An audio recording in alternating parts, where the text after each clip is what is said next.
Бизнисменот Сејат Кочан утрово беше на распит во специјалното јавно обвинителство, придружуван од неговиот адвокат Никола Дудевски. Првоосумничениот во случајот Труст за прв пат се појави во СЈО. По излегувањето од обвинителството на прашање на Нова ТВ каде бевте на службен пат, Кочан не одговори ништо.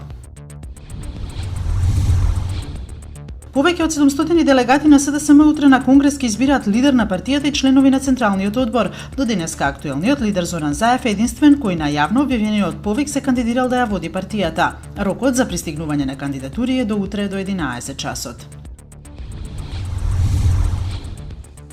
Сосема природно е претседателот на САД да биде во првиот ред, изјави на пресконференцијата црногорскиот премиер Душко Марковиќ по вчерашниот инцидент во НАТО кога беше истуркан од Доналд Трамп. Портпаролот на Белата куќа Шон Спајсер изјави дека местата на лидерите на земјите членки на НАТО за фотографирање се однапред утврдени и претпоставил дека Трамп само го следел планот.